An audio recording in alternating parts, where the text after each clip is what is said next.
மாண்புமிகு நகராட்சித்துறை அமைச்சர் அவர்கள். மாண்புமிகு பேரவைத் தலைவர் அவர்களே, பிரதான எதிர்க்கட்சியாக இருக்கிற அதிமுகவினர் நமது மாண்புமிகு முதல்வர் அவர்கள் சொன்னது போல வேண்டுமென்றே திட்டமிட்டு இந்த சபையினுடைய நடவடிக்கைக்கு குந்தகம் விளைவித்து அதன் மூலமாக ஏற்கனவே திராவிட முன்னேற்ற கழக வெற்றியை மறைப்பதற்காக ஒரு நாடகம் ஆடிக்கொண்டிருக்கிறார்கள். எங்களுக்கு தெரியும், ஏற்கனவே அதில் அவைத்தலைவராக இருந்தவர் அங்கு இருக்கிறார். கடந்த காலத்தில் எழுந்து நின்று பேச அமர்ந்தால், உடனடியாக பேச முற்பட்டால் அமருங்கள், கேள்வி நேரம் முடிந்த பிறகுதான் அது என்று எங்களை பார்க்கவே மாட்டார் அந்த சபாநாயகர். நீங்களாவது அவர்களை பார்த்து சிரித்து பேசி அவர்கள் சொன்னதை கேட்டு ஒரு நடுநாயமாக இந்த சபையை நடத்தி கொண்டிருக்கிறீர்கள்.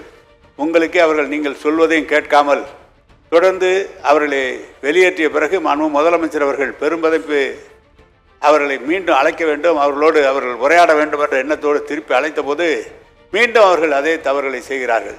எனவே அவர்கள் கடந்த காலத்தில் எப்படி நடந்து கொண்டார் என்பது எங்களை போன்று இருக்கிற சட்டமன்ற உறுப்பினர் இருந்தவருக்கு நன்றாக தெரியும். எல்முனை அளவு கூட அவங்களிடம் ஜனநாயகம் இருக்காது. ஆனால் இன்றைக்கு ஜனநாயகத்தோடு நடக்கிற இந்த அவையை சீர்குலைக்க அவர் முற்பட்ட காரணத்தால் பேரவையின் அலுவல்களில் நடைபெற விடாமல் இடைமறித்தும் பேரவையின் விதிகளுக்கு மாறாக அவையில் குந்தகம் செய்து வருவதாலும் சட்டமன்ற பேரவை விதி 121 உள் விதி 2 கீழ் இன்றைக்கு அவைக்கு வருகை தந்து கலவரத்தில் ஈடுபட்ட நபர்களை மட்டும்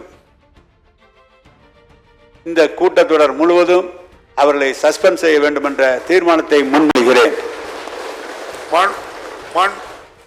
மாண்புமிகு முதலமைச்சர் அவர்கள். மாண்புமிகு பேரவைத் தலைவர் அவர்களே, நகராட்சி அமைச்சர் அவர்கள் கூறியதிலிருந்து நான் கொஞ்சம் மாறுபடுகிறேன்.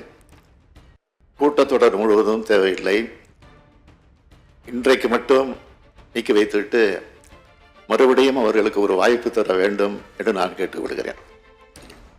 தீர்மானத்தை அப்படியே மாண்புமிகு முதலமைச்சர் அவர்களுடைய கோரிக்கையை மனதில் வைத்து அவை முன்னவர் அவர்கள் தீர்மானத்தை மாற்றி வாசிக்கும்படி கேட்டு முதல்வர் அவர்கள் கூட்டத்தொடர் முழுவதும் தேவையில்லை, இன்றைக்கு மட்டும் வெளியேறினால் போரும் என்று சொல்லியிருக்கார். அவருடைய தீர்மானத்தை முன்மொழிகிறேன். மாண்புமிகு நகராட்சித்துறை அமைச்சர் அவர்களின் தீர்மானம் பேரவையின் முடிவுக்கு விடப்படுகிறது. ஏற்போர் ஆம் என்க, மறுப்போர் இல்லை என்க. மறுப்போரே இல்லை என்று கருதுகிறேன். மறுப்போரே இல்லை. தீர்மானம் ஒருமனதாக நிறைவேறியது. இன்று அவை நடவடிக்கையில் கலந்து கொண்டு அதிமுக சார்பாக இந்த அவையிலே கலந்து கொண்டு கோஷமிட்டு இந்த அவைக்கு குந்தகம் விளைக்கின்ற வண்ணம் செயல்பட்ட அனைவரும் இன்று ஒரு நாள் மட்டும் பேரவை பணிகளில் இருந்து நீக்கி வைக்கப்படுகின்றார்கள். பெருந்தன்மையோடு நடந்து கொண்ட முதல்வருக்கு உங்கள் சார்பாக நன்றியை தெரிவித்துக் கொள்கின்றேன்.